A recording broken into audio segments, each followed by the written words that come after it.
people like to say, we never let a good crisis go to waste. We have a crisis on our hands, a climate crisis.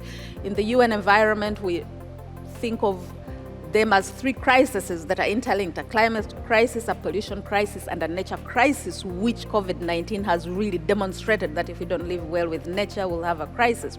Governments will need to implement robust and effective policies that improve the management of those limited resources while facilitating and accelerating the mobilization of private investment.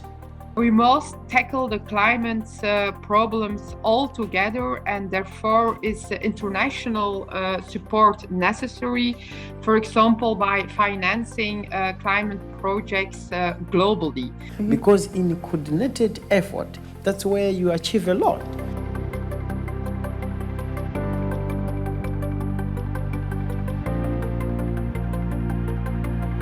It gives me great pleasure to contribute to this discussion on the role and importance of nationally determined contributions, NDCs, in relation to the Paris Agreement.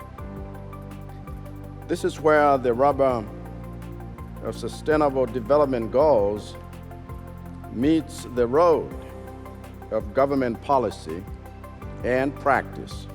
As I was telling that NDCs, they tell you what, but they do not necessarily tell you how. And that how question is often answered either through the national development plans or through sectoral strategies. So I think that's a very critical first step, that we don't want to put these NDCs in shelves, but we want to mainstream them across the National Development Plan as well as the subnational district development plans, which means that the indicators which would essentially answer the how question should also be mainstreamed. The developing nations have a particular challenge to face.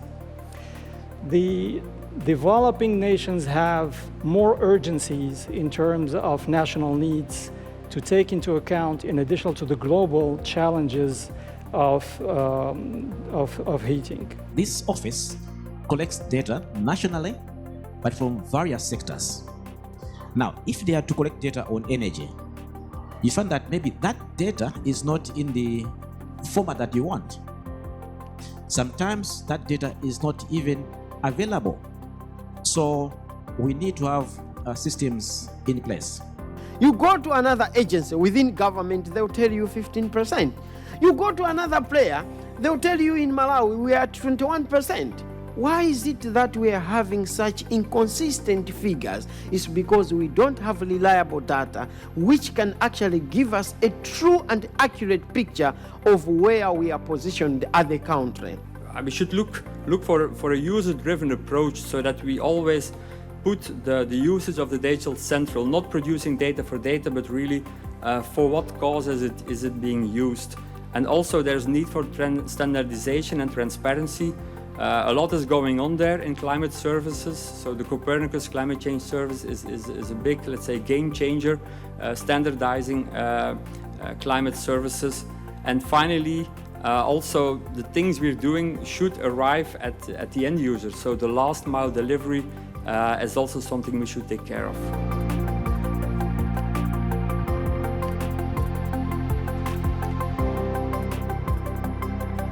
We were very happy with the trust that was given to us by the government of Colombia to support them and also provide us the credibility that we can work together with policymakers from a research institute perspective, and learned a lot of them. What we gave to them is that we assessed and capture the full potential of their mitigation actions. An innovative approach triggered more challenging targets, and as you see, the UNFCCC was very happy with the results and the enhanced ambitions that Colombia sets forward with their enhanced NDC. The Colombian government will have a clear vision of the existing opportunities to reduce emissions consistent with its NDC, as well as cost analysis that will allow the government to take informed decisions on how to proceed more efficiently with this transition. That means not only the country can support its ambitious mitigation targets, but also, and perhaps even more importantly, concrete measures can be implemented to materialize that ambition.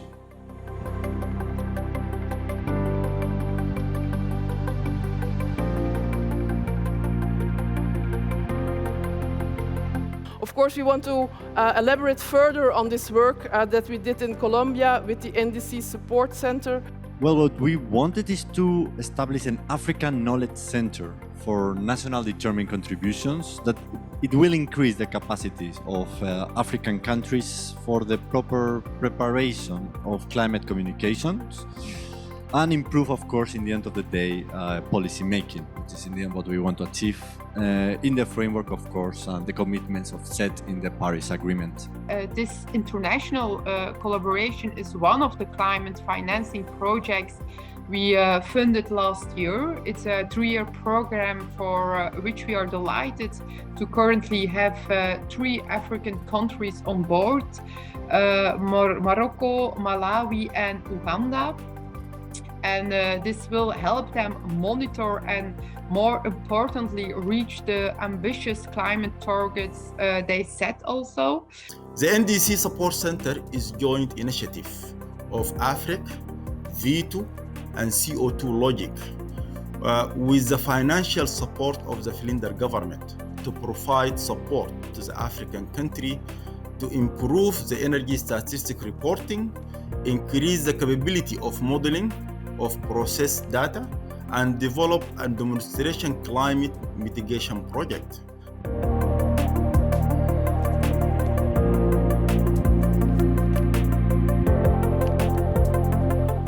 But technology is about people. The technologies we have provided to these member states have touched or impacted positively in a climate way 90 million people. Alors, en ce qui concerne le volet statistique, il y a ma collègue Chabini qui peut aussi continuer à donner d'autres informations.